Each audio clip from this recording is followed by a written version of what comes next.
Snow's this deep. She's this tall. So out they go for the first Halloween, but they put her into this outfit and they zip it up, and guess what? She turns into a tiger. Lots of powerful imagery here for a little girl to have a poem about. But being a gender-neutral Icelander in the middle of nowhere on a Gulf island, a pretty passive situation, and that coming from North End Winnipeg and knowing Annie Ross, I know the bigger side of that going.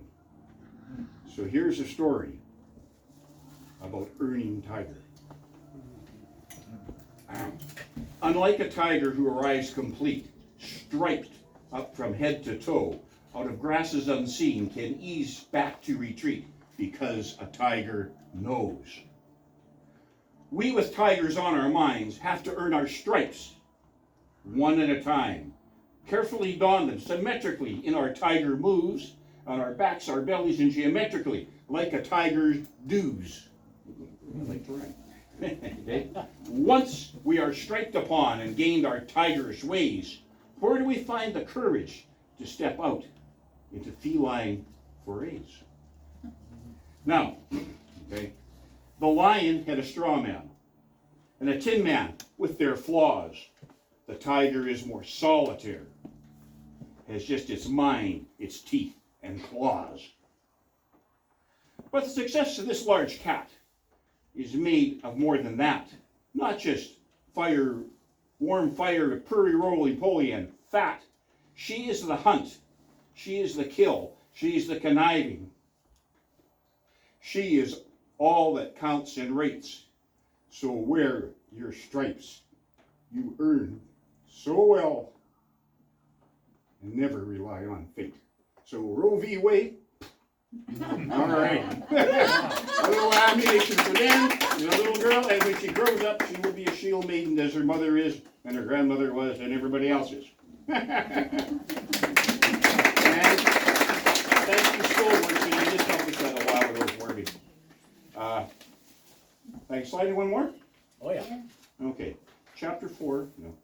A few people know me in the room here tend, I know, to ramble on. I love rambling and talking. My second language actually is Rambling.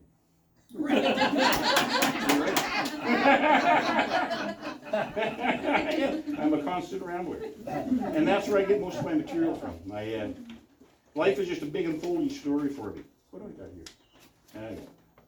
I'll give, what is this? Okay, I just love this story. Writing group I work with, we have a guy who's in this writing group. And he is from St. Ives. I mean the real St. Ives, none of this.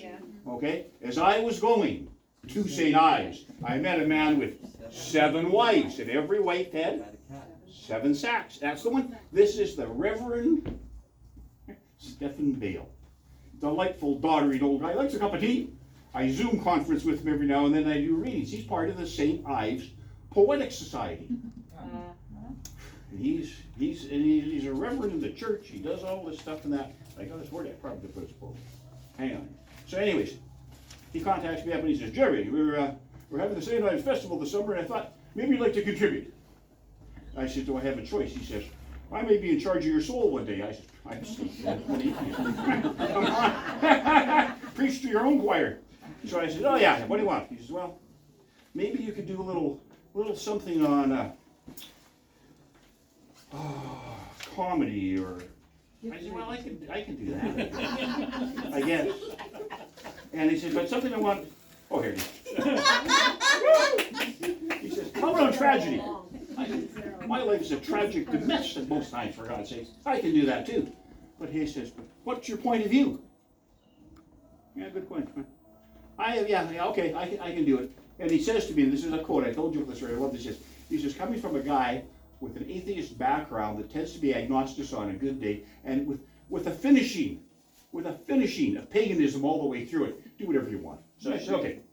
So we're in a short reading here on comedy and tragedy, a point of view. And it kind of ties in with the festival thing too. Okay. Summer's Eve. Okay. A summer's eve. We're at the fair. A clown in the air. Banana peel launch. Got it? Okay. Monkeys and carnivals. Games abound. creatures from lean and far, some sporting a paunch. Yeah. Big top, so there. Little toppers, eyes bug. Sugar retreats snugly, rides to chime. Barkers bellow, jugglers juggle, tickets are sold, and parents smiling time. Comedy. A clown falls down from a ladder atop a tightrope, topples, misses net, lands on a tiny car full of clowns who get out and pummel him. You know those clowns. Tragedy. A clown is pummeled by occupants of a tiny car. He climbs a tightrope, then climbs a ladder to escape, falls, misses the safety net, and is run over by the tiny car. Comedy and tragedy. And thank you very much. Thanks for the opportunity. Thank you. It's a wonderful opportunity. And good job for the Poetry Society. Thanks. On Gabriola for the last 20 years. She loves to set ecstatic poetry to music. And she directs the Songkeepers Women's Choir and has just recently restarted the Joy Sounds Choir, which is open to all and which Zanin and I frequently attend. Yay. Leah Hokinson.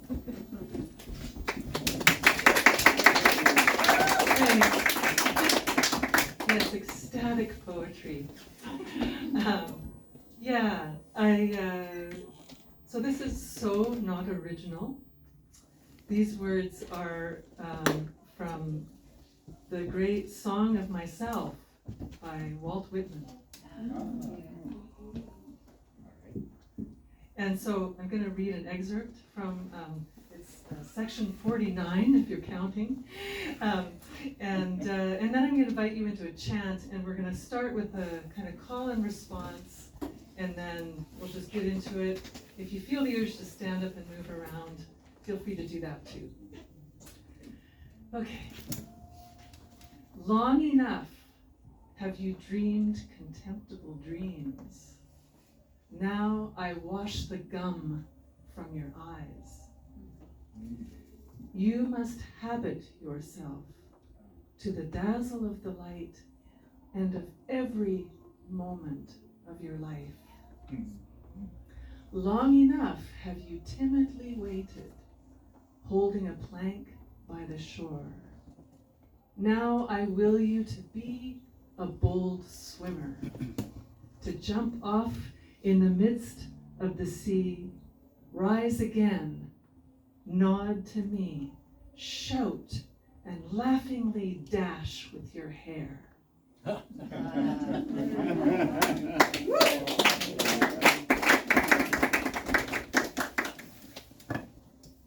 So we're going to go back and forth. You must. You must. You must habit yourself. You must habit yourself. You must habit yourself to the dazzle of the light. You must habit yourself to the dazzle of the light. You must habit yourself to the dazzle of the light and of every moment of your life.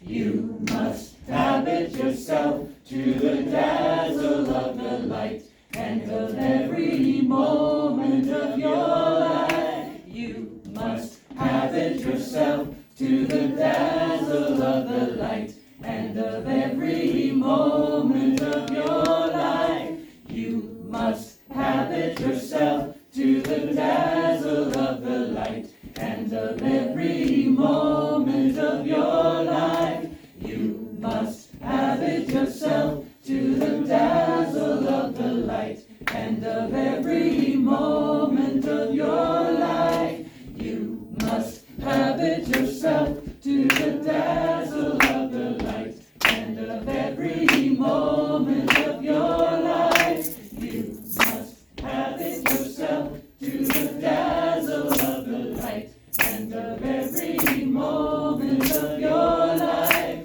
You must habit yourself to the dazzle of the light and of every moment of your life. You must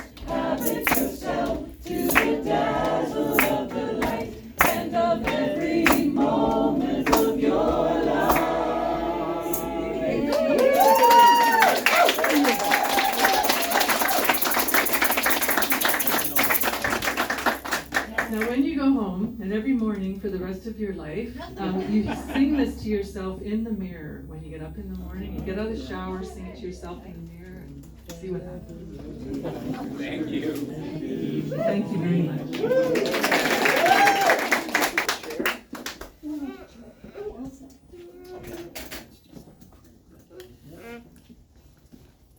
Yes, I feel like I wandered in from somewhere else. You did. Yes, I have.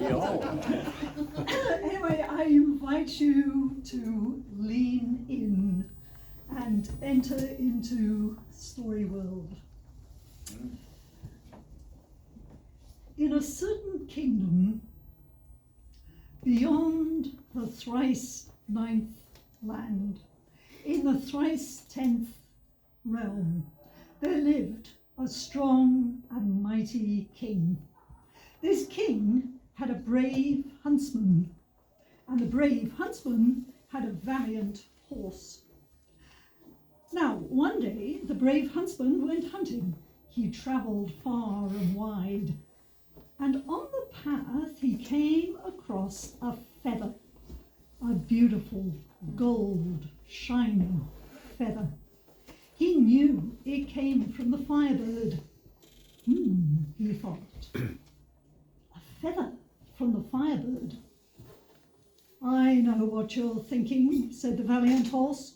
Do not pick up that feather. If you pick up that feather, it will bring you trouble. But the huntsman only thought about the favour that the king would give him. So he didn't listen to his valiant horse, and he picked up the feather and he took it back to the palace.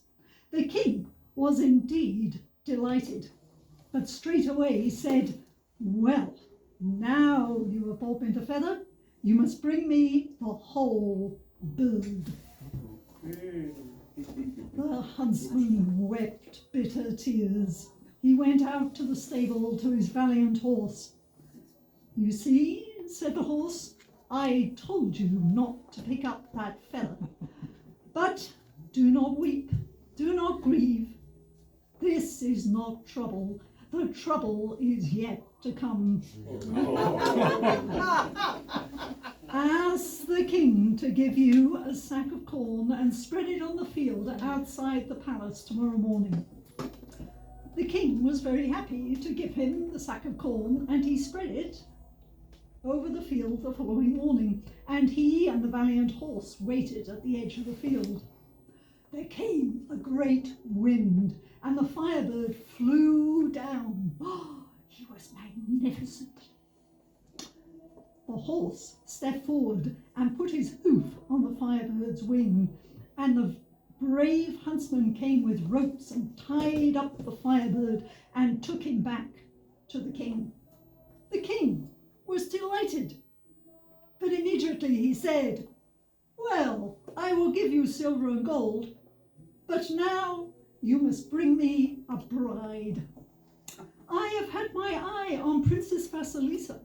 She lives beyond the 10th realm, at the very edge of the world. I want you to fetch her, and if you do not, your head will fall by my sword. The huntsman burst into tears. He went out to the stable, and he was crying and weeping, and he told the horse what was needed. Well, said the horse, do not weep, do not grieve. This is not the trouble. The trouble is yet to come. Ask the king for a tent with a golden top and for all kinds of food and drink. The king was happy to do that, and they set off to the very edge of the world. When they got to the edge of the world, there was the blue sea, and the brave huntsman saw Princess Vasilisa in a silver boat rowed with golden oars. While he was waiting, he set up the tent and he regaled himself with the food and drink. Princess Vasilisa, being curious, came ashore. She stepped into the tent. Welcome, said the brave huntsman. Sit, eat, drink. Well, Princess Vasilisa did just that, and after a while it was a very warm day, and she grew drowsy, and eventually she fell asleep. Well, the brave huntsman took her very gently, laid her on his horse, and rode back to the palace. Well, the king was delighted. He rewarded the huntsman with all kinds of silver and gold and promoted him. Everything was wonderful. Then Princess Vasilisa woke up. She was not at all delighted. In fact, she was miserable. She wept, she wailed, she shrieked, she cried. "I do not want to be here. I do not want to marry you," she said to the king. "You tell that brave huntsman of yours that there is a rock in the middle of the blue sea. Underneath that rock is my wedding gown. If he can fetch that, then I will consider marrying you." Well, the brave huntsman heard this, and he also heard the king saying to him, "If you do not do this, by my sword your head will fall." So back to his valiant horse he went. "Now," said the horse, "did I not tell you not to pick up that feather?" "Well, do not weep, do not grieve. This is not the trouble. The trouble is yet to come. Climb up on me and we will go to the edge of the world." So off they went, right to the edge of the world where the blue sea was. On the beach, they saw this enormous crab, and the valiant horse put his foot on the crab. "Oh, save me," said the crab. "I will do anything for you." "Well," said the huntsman, "then you have to fetch Princess Vasilisa's wedding gown. It is underneath a rock in the middle of the blue sea." So the giant crab called all his crab brothers and sisters and aunts and uncles and aunties and cousins, and the sea was a big commotion, and they went deep down and found the wedding gown, and they brought it back to the shore. Well, the brave huntsman took it back to the palace and gave it to the king. Surely, he thought, that must be the end. Please. But the Princess Vasilisa, she was obdurate. She was very stubborn. "I am not going to marry you," she said, "unless that brave huntsman of yours dives into a cauldron of boiling water." Now the huntsman was there and he thought, "Oh my goodness, this is the trouble. Now I wish I hadn't picked up that feather." And he said to the king, "My lord, please let me go and say goodbye to my valiant horse." So the king allowed him to go out to the stable.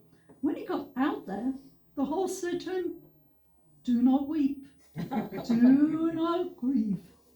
You will not die." And he said a magic charm over him. The huntsman went back in the great hall, and the servants immediately picked him up, and the cauldron was all bubbling and boiling and steam coming out, and the servants threw him in the cauldron. The huntsman dumped himself down once, twice, and then jumped out of the cauldron, and he was the most handsome man that had ever been seen. Princess Vasilisa was looking at him very closely, and when the king saw this, he grew very jealous in his heart. "Well, I can be as handsome as that," he said, and he jumped into the cauldron. Well, of course, he was boiled to death. And then the huntsman became king, and he married Princess Vasilisa, and they ruled together very happily for many years. And that valiant horse was given the best of food, and he became the king and queen's greatest advisor. And the trouble began.